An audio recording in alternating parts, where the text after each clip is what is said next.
Son los consejos a los jóvenes escritores, el libro de cuentas de un prestamista, una guía de inversión literaria, la literatura como producto de mercado, artículo de consumo. Y, en este juego del mercado, el burgués debe estar presente, seducción del burgués, primera premisa. Baudelaire se nos adelanta en el tiempo vislumbrando la entrada del mercado salvaje en la vida marital del libro y el autor. Charles Baudelaire. Consejos a los jóvenes escritores. Hipócrita autor. Charles Baudelaire tenía 25 años cuando publicó en L'Esprit Public Conseils aux jeunes littérateurs, que aquí presentamos como consejos a los jóvenes escritores, en una revisión de la traducción publicada en el año 2000 en la colección minúscula de la desaparecida Celeste Ediciones. 25 años es una edad donde la capacidad para aconsejar se supone escasa, pues reservamos su empleo a la maestría que dan el conocimiento, la edad y la experiencia. Pero el joven Charles debía estar muy por encima de esos convencionalismos. Una infancia partida, un padre muerto mucho mayor que su madre, un militar entrando en el lecho materno de la viuda, una desenfrenada juventud, son trazos bastante lúcidos para el caprichoso psicodrama de una personalidad arrebatadora que revolucionó la poesía francesa e hizo reparar a sus contemporáneos en que lo mejor no es siempre necesariamente lo bueno, en el sentido moral de la palabra. Que Satán, y su metáfora, también es atractivo. Que en las miserias se funde también el arte. Y, definitivamente, que el malditismo se convertiría en escuela, empezando por Edgar Allan Poe, el alma gemela de Baudelaire, traducido por este impenitentemente, como una religión. La obra Consejos a los jóvenes literatos, aquí llamados escritores, fue uno de sus primeros pasos en un baldío mercado de la literatura, que le valió fama de cáustico. Su propensión a la crítica de arte, esa maravillosa capacidad de la sorpresa, fue agrupada bajo el título genérico del Salón de, y un año señalado, 1845, 1846, 1859, y tuvo ediciones sucesivas que le dieron alguna mejor consideración. Las Flores del Mal soportaron la amputación de los censores y depositaron unos despojos, poemas condenados de la primera aparición del poemario que, tras variados títulos, Las lesbianas, Los limbos, termina por ofrecerse al papel en el año 1857, procurando el asombro de Mallarmé, Swinburne o Verlaine para total desconfianza del autor. Aquel jardín maléfico resultó imprescindible para generaciones postreras. Las Flores del Mal son el elogio de la sociedad moderna, del vicio y la pasión. Son frutos del dolor, indagación de la ubicación del daño, del alcance de la santidad mediante la mortificación y el pecado, muy lejos de los postulados de Nietzsche, tan proclive a la higiene mental. Según Paul Claudel, Baudelaire cantó la única pasión que el siglo XIX pudiera experimentar con sinceridad, el remordimiento. Por entonces llegarían al escritor la vida rápida, las deudas, la herencia paterna intervenida judicialmente ante las manifiestas propensiones de prodigalidad, el amor por la mulata Jean, por la también actriz y mujer honesta Marie Daubrun, por Madame Sabatier a quien enviara múltiples sonetos tras conocerla en el club de los Hutchins. Y un posterior abandono de la pobre Jean, que terminará hospitalizada y hemipléjica. Fracasos literarios en Bélgica, pobre Bélgica, dirá el autor, continuos retornos al refugio en casa de su madre con la esperanza de curar la sífilis enganchada en su juventud en el barrio latino, Belladonna, quinina, éter contra el asma, mucho Poe, autor juzgado inmoral, y una única noche de amor el día 30 de agosto de 1857 con Madame Sabatier. Luego sucesos y arrebatos, Luis Napoleón emperador de los franceses, la admiración por Manet, Wagner y Delacroix, una reputación que no saldrá de los cenáculos bohemios, un intento de suicidio y otro intento de rehabilitación con una frustrada candidatura a la academia, trastornos nerviosos y dolores musculares, ayudas económicas del ministerio, opio y de Quincy. El amante de Jean desvalijando su casa de Neuilly, dolencias en los ojos, neuralgias, reuma, desarreglos de intestinos, estómago deshecho, fracaso literario y fracaso del cuerpo marchito, convalecencia en un convento, afasia, hemiplegia, un año paralizado y mudo. Y al fin la muerte el 31 de agosto de 1867, a los 46 años de edad en brazos de Caroline Archimbaud Dufay de Baudelaire y de Aupic, su madre. Como lastimero final una tumba en Montparnasse, junto al cuerpo odiado de su padrastro. Baudelaire se revuelve en su tumba. Pero en 1846 tenía 25 años y peregrinaba con la sífilis que le regaló la prostituta Louchet tras un viaje hacia Calcuta, que solo soportó hasta la isla de Reunión, a donde se dirigió obligado por un padrastro para quien siempre deseó la muerte y cuya ejecución reclamaría al pueblo desde las barricadas del 48 en París, la ciudad que nunca dejó de anhelar en su sufrido balanceo por las aguas del Índico. Mientras en Inglaterra el dandy era un intelectual burgués ascendido a una clase superior, en Francia el bohemio era un burgués que descendía hasta el suburbio proletario. Pero Baudelaire asumió la figura del dandy y así se trasluce en la fanfarlo. Para entonces, ha comenzado su juego. En un alarde de cinismo el dandy aprieta los dientes y muestra hasta dónde puede llegar. Él, el peor de los ejemplos de la época, el bohemio pertinaz se reviste de sacerdote y lanza a los cuatro vientos sus consejos a los jóvenes ansiosos que se inician en la literatura. Agrio y mordaz asesta un nuevo golpe a la sociedad burguesa afilando los cuchillos, simulando la defensa, amagando clavarlos y mirando torvamente. Para más Inri, no se arredra en modestias y presenta sus consejos como preceptos, más cercanos a las posibles leyes de la naturaleza. E insiste desde una perfección inamovible y absoluta con una urbanidad pueril y honesta, que paraíso perdido. Recogidos en un vademecum como su constante búsqueda de un Dios, el más absoluto de los descreídos. Busca Baudelaire reconvertir el camino del joven autor, indicarle con un guiño no hagas lo que hago, haz lo que digo. Pero eso sí, termina por inocularle la misma finalidad, sin contemplar el albedrío del joven autor. Esto es lo que yo he aprendido, empieza diciendo, y esto lo que deberías hacer, no te mezcles con mujeres, ni tengas acreedores, no odies con pasión. ¿Quién tiene derecho a aconsejar? Un jovenzuelo descarado de 25 años y 6 días. La dulzura de otros manuales de consejos se evapora en este libelo de Baudelaire. Al fin y al cabo, si el burgués paga, complazcamos al burgués, viene a decir. ¿Quieres ser escritor, joven? Siga estas normas de sometimiento del sentimiento. No tiemble el joven autor, siga los pasos, mire desde el ruedo al tendido, desafiante. Baudelaire se ríe desde la barrera. Rompe con los tópicos de la bohemia, con los binomios éxito, suerte, inspiración, arrebato, pasión, odio, para recolocarlos en un imaginario mapa de la literatura burguesa, y finalmente productiva, rentable, profesional, literatura creada para el público. Estamos ante un avance del bestseller. Sin embargo, en su defensa arrastrada pasa a cuchillo a los triunfadores, los éxitos de la sociedad de los logogrifos, que no se entiende qué dicen, soportan la mayor parte de la carga de la brigada ligera. Pero este acercamiento al burgués, esta participación en la mesa de juego de la literatura, esa corrección de la creación para que se adapte a las necesidades de mercado, esconde la pertinaz intención de colocarle una bomba bajo la cama, cuando lee plácidamente antes de dormir. Ahora es el momento, murmura, cuando te he hecho, burgués, creer que soy de los vuestros.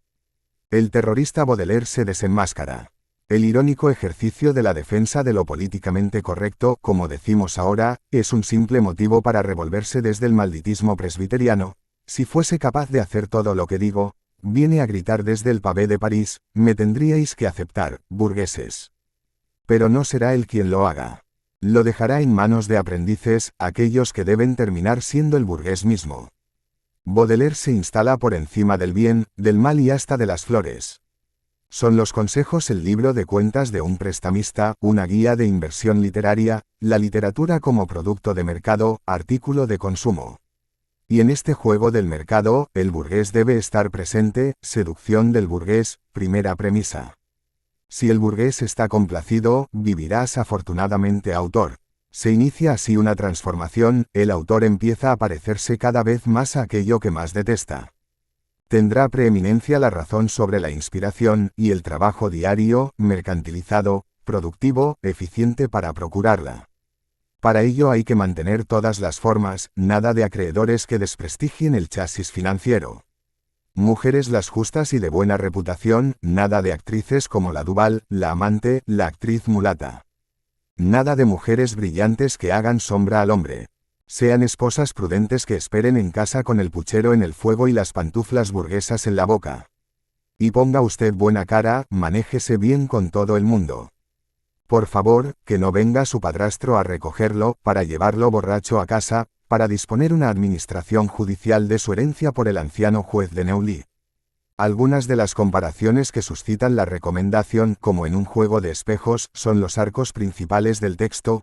una bala de rebote, una crítica boomerang, un acreedor perseguido con florete. Su experiencia sirve como tema central de todo aquello que no se debe hacer. Al fin y al cabo no solo podemos preguntarnos quién puede aconsejar, sino debe seguir sus propios consejos quien aconseja. Jamás, desde luego, un libertino. Es más fácil aconsejar para aquel que cumple su propio consejo. El no fumador recomienda que no se fume.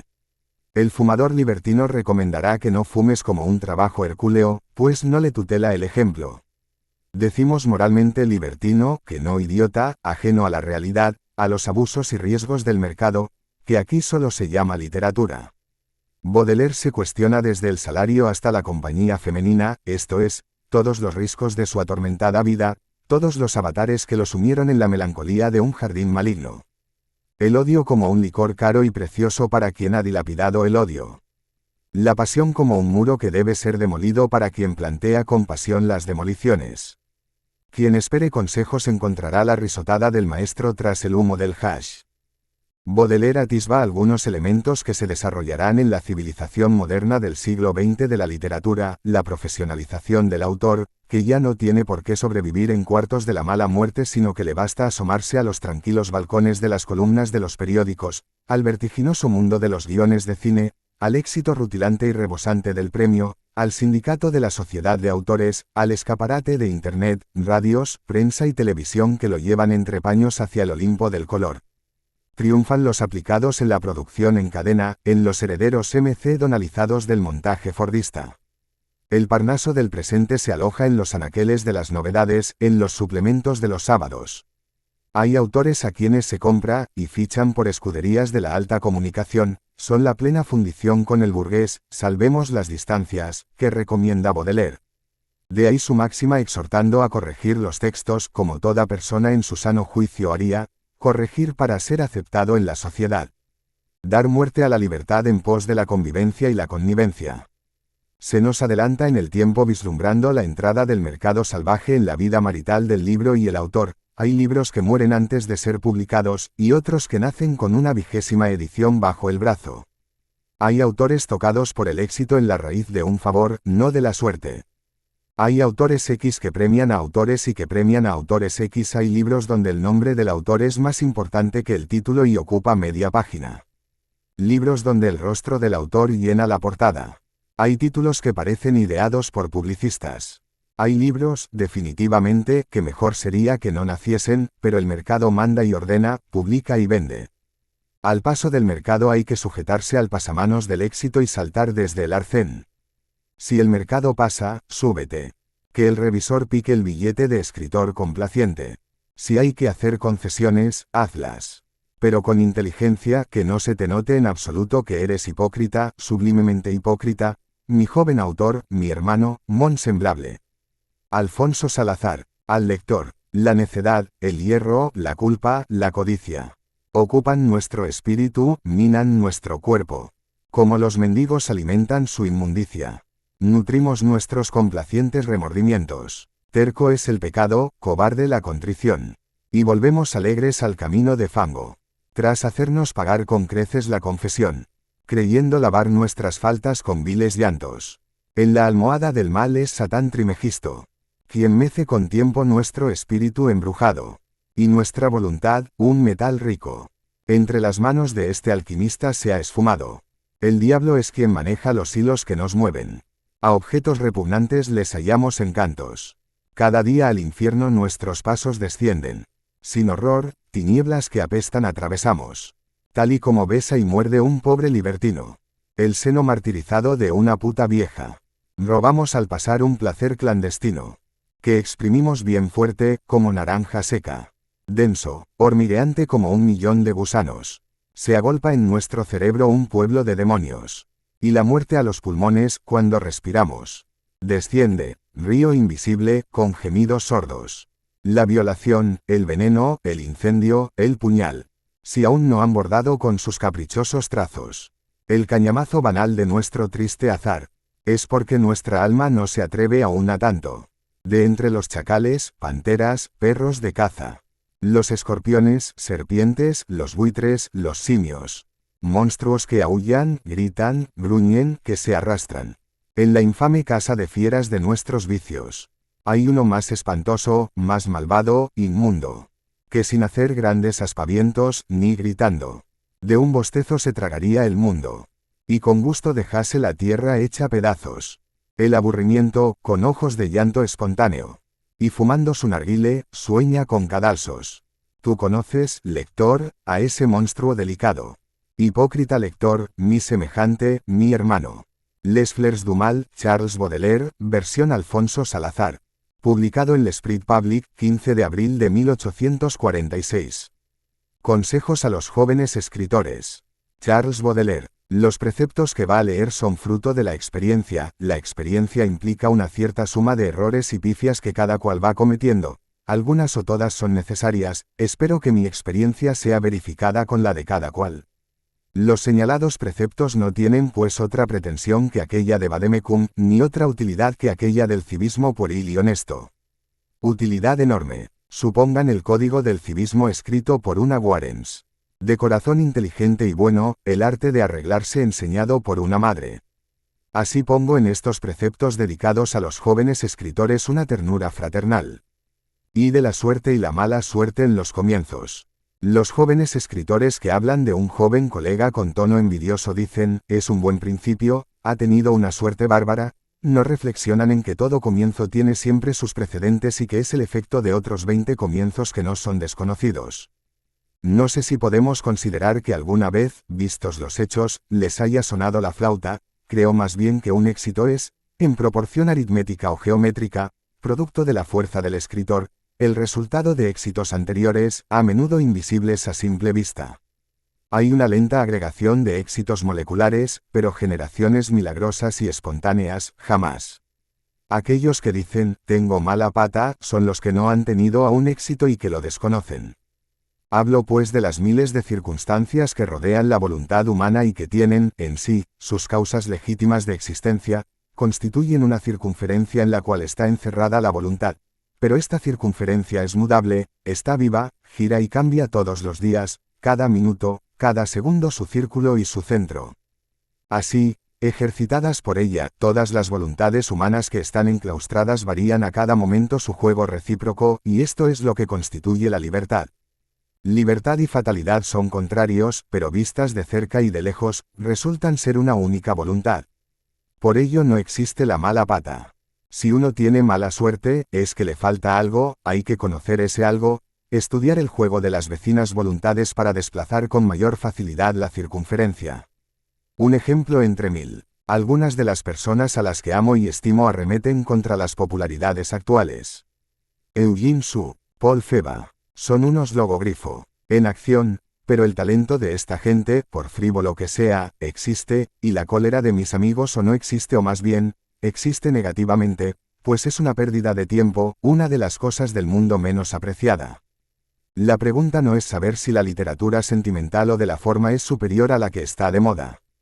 Esto es totalmente verdadero, al menos para mí.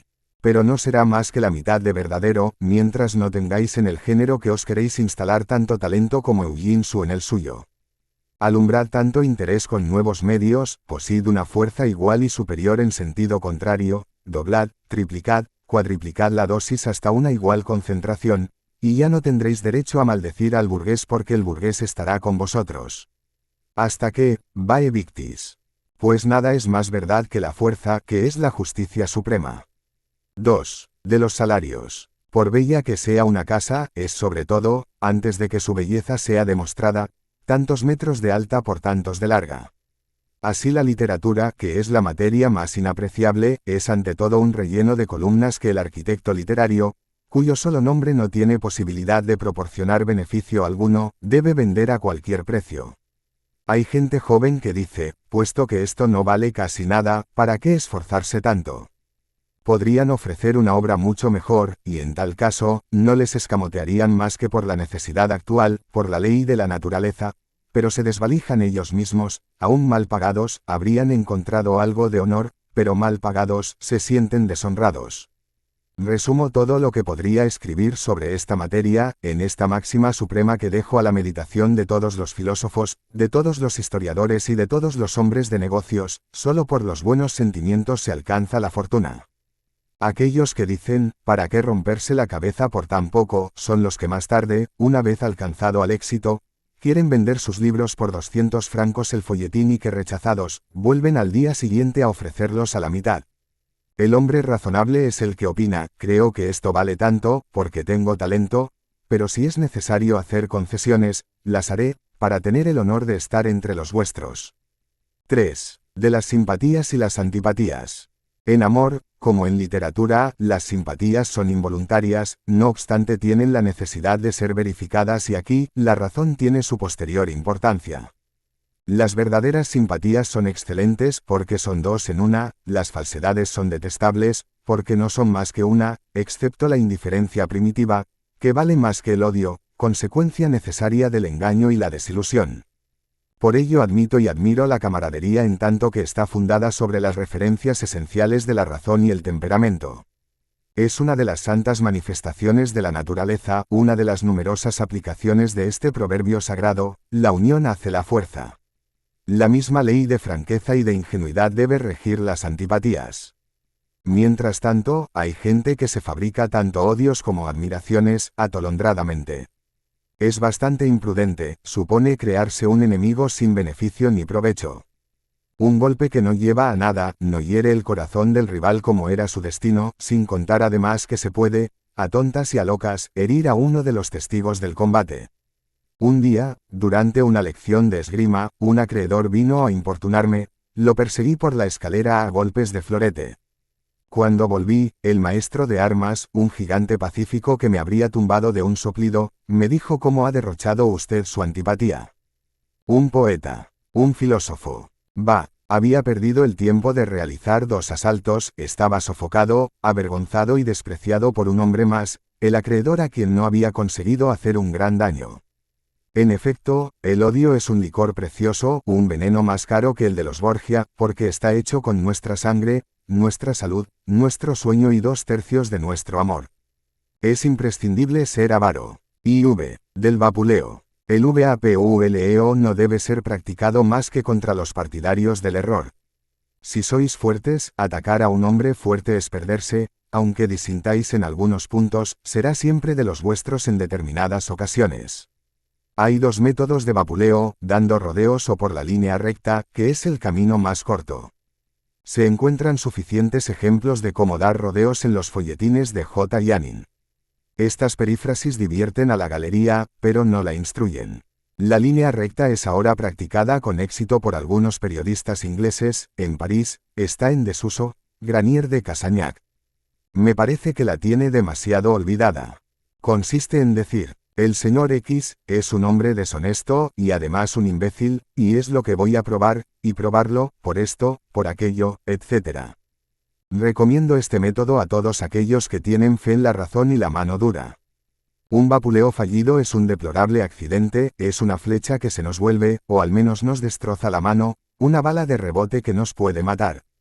V de los métodos de composición. Hoy en día es forzoso producir mucho, es fundamental ir rápido, es preciso pues acelerar el paso lentamente, es imprescindible que todos los golpes acierten y que ninguna acometida sea inútil. Para escribir rápido es necesario haber reflexionado mucho, acarrear con un tema en el paseo, en el baño, en el restaurante, incluso en casa de la querida.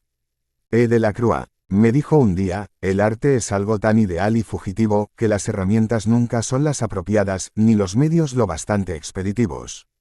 Como en la literatura, no soy partidario de la tachadura, emborrona el espejo del pensamiento.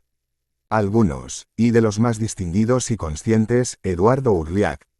Por ejemplo, comienzan cargando mucho el papel, lo llaman cubrir el lienzo. Tras esta operación confusa que pretende no deshacerse de nada, cada vez que reescriben, amplían y desbrozan.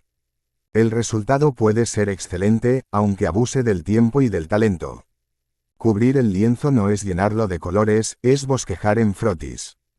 Es disponer unas masas en tonos ligeros y transparentes. El lienzo debe estar cubierto, en espíritu, en el momento en que el escritor toma la pluma para escribir el título. Se dice que Balzac recarga sus originales y pruebas de manera fantástica y desordenada. Una novela pasa desde entonces por una serie de génesis, donde se dispersa no solamente la unidad de las frases, sino también de la obra. Es sin duda este mal método el que da a menudo al estilo no sé qué de difuso, de atropellado, de borrador, el único defecto de este gran historiador. B. Del trabajo diario y la inspiración.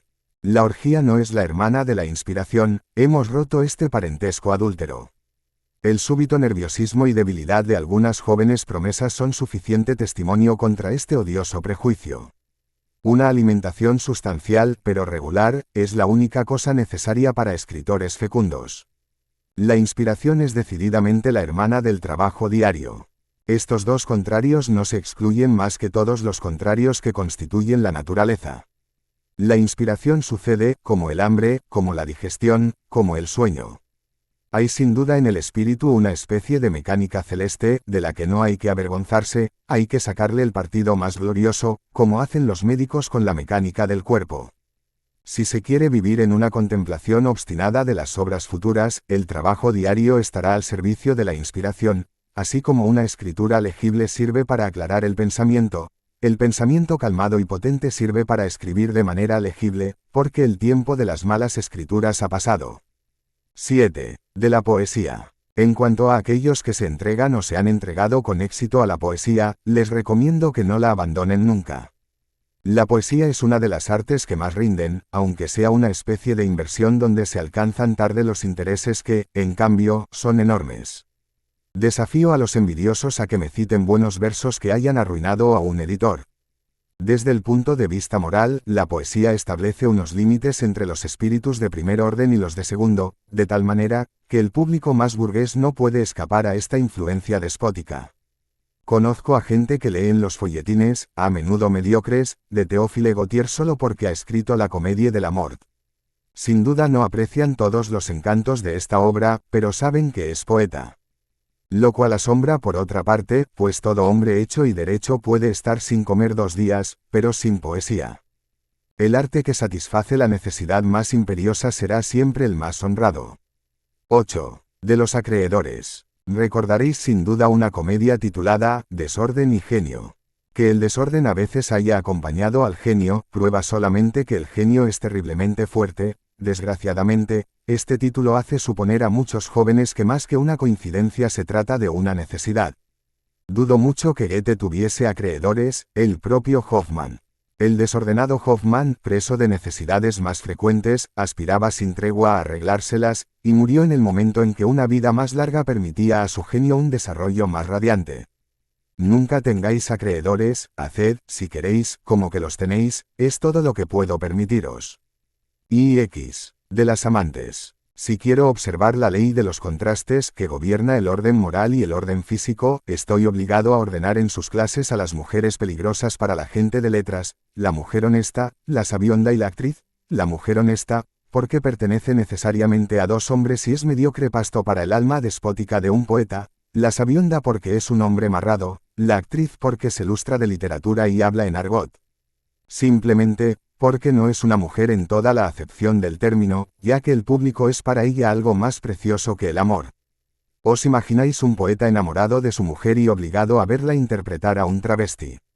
Me parece que debería pegarle fuego al teatro.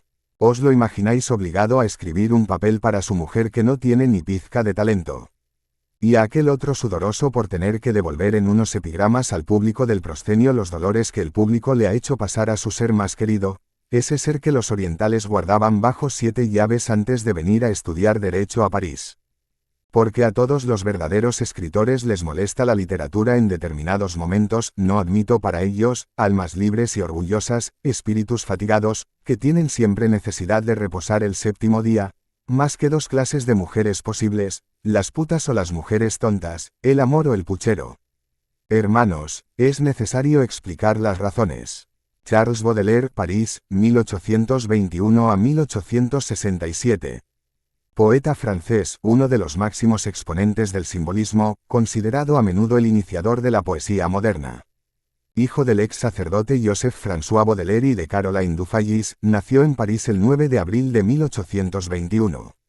Su padre murió el 10 de febrero de 1827 y su madre se casó al año siguiente con el militar Jacques Saupic. Baudelaire nunca aceptó a su padrastro, y los conflictos familiares se transformaron en una constante de su infancia y adolescencia. En 1831 se trasladó junto a su familia a Lyon y en 1832 ingresó en el Colegio Real, donde estudió hasta 1836, año en que regresaron a París. Continuó sus estudios en el Liceo Louis le Grand y fue expulsado por indisciplina en 1839. Más tarde se matriculó en la Facultad de Derecho de la Universidad de París, y se introdujo en la vida bohemia, conociendo a autores como G. de Nerval y H. de Balzac, y a poetas jóvenes del barrio latino. En esa época de diversión también conoció a Sarah Louchet, prostituta que inspiró algunos de sus poemas y le contagió la sífilis, enfermedad que años más tarde terminaría con su vida. Su padre adoptivo, el comandante Aupic, descontento con la vida liberal y a menudo libertina que llevaba el joven Baudelaire, lo envió a un largo viaje con el objeto de alejarlo de sus nuevos hábitos. Embarcó el 9 de junio de 1841 rumbo a la India, pero luego de una escala en la isla Mauricio, regresó a Francia, se instaló de nuevo en la capital y volvió a sus antiguas costumbres desordenadas. Siguió frecuentando los círculos literarios y artísticos y escandalizó a todo París con sus relaciones con Jeanne Duval, la hermosa mulata que le inspiraría algunas de sus más brillantes y controvertidas poesías. Como ya era mayor de edad, reclamó la herencia paterna, pero su vida de dandy le hizo dilapidar la mitad de su herencia, lo que indujo a sus padres a convocar un consejo de familia para imponerle un tutor judicial que controlara sus bienes. El 21 de septiembre de 1844 la familia designó un notario para administrar su patrimonio y le asignó una pequeña renta mensual, situación que profundizó sus conflictos familiares. A principios de 1845 empezó a consumir hachís y se dedicó a la crítica de arte, publicando Le Salon de 1845, un ensayo elogioso sobre la obra de pintores como Delacroix y Manet, entonces todavía muy discutidos. Ante los primeros síntomas de la sífilis y en medio de una fuerte crisis afectiva, intentó suicidarse el 30 de junio de ese año. Más tarde publicó Le Salon de 1846 y colaboró en revistas con artículos y poemas. Buena muestra de su trabajo como crítico son sus curiosidades estéticas, recopilación póstuma de sus apreciaciones acerca de los salones, al igual que el arte romántico, 1868, obra que reunió todos sus trabajos de crítica literaria. Fue además pionero en el campo de la crítica musical, donde destaca sobre todo la opinión favorable que le mereció la obra de Wagner, que consideraba como la síntesis de un arte nuevo. En literatura, los autores Hoffmann y Edgar Allan Poe, del que realizó numerosas traducciones todavía las únicas existentes en francés, alcanzaban, también según Baudelaire, esta síntesis vanguardista, la misma que persiguió él mismo en La Fanfarlo, 1847, su única novela, y en sus distintos esbozos de obras teatrales. Comprometido por su participación en la Revolución de 1848, la publicación de Las Flores del Mal, en 1857, acabó de desatar la violenta polémica que se creó en torno a su persona. El 30 de diciembre de 1856, Baudelaire había vendido al editor Poulet Malassis un conjunto de poemas, trabajados minuciosamente durante 8 años, bajo el título de Las Flores del Mal, que constituyó su principal obra y marcó un hito en la poesía francesa. El poemario se presentó el 25 de junio de 1857 y provocó escándalo entre algunos críticos. Gustave Bourdin, en la edición de Le Figaro del 5 de julio, lo consideró un libro lleno de monstruosidades, y 11 días después la justicia ordenó el secuestro de la edición y el proceso al autor y al editor, quienes el 20 de agosto comparecieron ante la Sala Sexta del Tribunal del Sena bajo el cargo de ofensas a la moral pública y las buenas costumbres. Sin embargo, ni la orden de suprimir 6 de los poemas del volumen ni la multa de 300 francos que le fue impuesta impidieron la reedición de la obra en 1861. En esta nueva versión aparecieron, además, unos 35 textos inéditos. Precedido de una dedicatoria en verso a un lector, desconcertante y penetrante apóstrofe, Las Flores del Mal está dividido en 6 secciones: Espine Ideal, Cuadros Parisienses, El Vino, Flores del Mal, Rebeldía y la Muerte. En esta subdivisión ha querido verse la intención del autor de dar a la obra casi el riguroso dibujo de un poema que ilustrase la historia de un alma en sus sucesivas manifestaciones. Así, el espectáculo de la realidad y el resultado de las múltiples experiencias que proporcionaron el terna a las poesías de la primera y de la segunda secciones seguramente llevaron al poeta a una desolada angustia, que en vano busca consuelo en los paraísos artificiales, en la embriaguez, después, a una nueva reflexión sobre el mal con sus perversos atractivos y su desesperado horror, de donde se origina un desesperado grito de rebelión contra el mismo orden de la creación, y, finalmente, el extremo refugio de la muerte. Sin embargo, aunque puedan reconocerse las etapas de su drama personal e incluso las anécdotas biográficas, sus amantes, Jean Duval, Madame Sabatier, Marie d'Aubrun, este diseño ideal debe entenderse solamente en su valor simbólico, no como una sucesión propiamente histórica de fases sucesivas. El mismo año de la publicación de Las Flores del Mal, e insistiendo en la misma materia, Baudelaire emprendió la creación de los pequeños poemas en prosa, editados en versión íntegra en 1869, en 1864, Le Figaro había publicado algunos textos bajo el título de El Spleen de París. En esta época también vieron la luz Los Paraísos Artificiales, 1858 a 1860, en los cuales se percibe una notable influencia de De Quincey, el estudio Richard Wagner et Tannhäuser a París, aparecido en la Revue Européenne en 1861, y El pintor de la vida moderna, un artículo sobre Constantin Guys publicado por Le Figaro en 1863. Pronunció una serie de conferencias en Bélgica, 1864, a donde viajó con la intención de publicar sus obras completas, aunque el proyecto naufragó muy pronto por falta de editor, lo que lo desanimó sensiblemente en los meses siguientes. La sífilis que padecía le causó un primer conato de parálisis, 1865, y los síntomas de afasia y hemiplegia, que arrastraría hasta su muerte, aparecieron con violencia en marzo de 1866, cuando sufrió un ataque en la iglesia de Saint-Loup de Namur. Trasladado urgentemente por su madre a una clínica de París, permaneció sin habla pero lúcido hasta su fallecimiento, en agosto del año siguiente. Su epistolario se publicó en 1872, Los Journaux Intimes, que incluyen Cohetes y Mi corazón al desnudo, en 1909, y la primera edición de sus obras completas, en 1939. Charles Baudelaire es considerado el padre, o, mejor dicho, el gran profeta, de la poesía moderna. Notas. 1. En 1728, a los 16 años joven Jean-Jacques Rousseau abandonó su puesto de aprendiz y cayó bajo la influencia de Madame Louise de Warens, una mujer mucho mayor que el que se convirtió en su madre adoptiva y amante, que ejerció un profundo ascendiente en su obra. Menor que. 2. Eugène Sue, escritor francés. 1804 a 1857, autor de Los misterios de París y El judío errante, novelas humanitarias y patéticas. Menor que. 3. Paul Féval. 1817 a 1887, escritor francés folletines. Menor que. 4. Logografía, arte de escribir tan deprisa como se habla por medio de escribientes que trabajan por turnos. Logogrifo, especie de enigma centrado en la combinación de letras, también se utiliza como discurso ininteligible.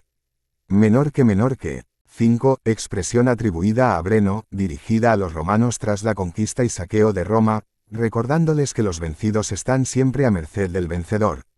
Menor que. 6. Jules Janin. 1804 a 1874, novelista y crítico francés, autor de El asno muerto y La mujer guillotinada, La Normandía histórica. Menor que. 7. Adolphe Granier de Casagnac, periodista y hombre político gascón. 1808 a 1880, famoso por su acidez crítica. Menor que. 8. Eugène Delacroix. 1798 a 1863, pintor francés, considerado jefe de la escuela romántica. Menor que. 9. Autor francés. 1813 a 1848, que trabajó para Balzac. Menor que. 10. En pintura, veladura, capa de color ligera y transparente que se aplica al lienzo. Menor que. 11. La Comédie de la Mort, 1838, obra poética de Théophile Gautier. Menor que. 12. Quinault desordre et genie, 1836, obra de Alejandro Dumas. Menor que. 13. Ernst Theodor Amadeus Hoffmann, escrito y músico alemán.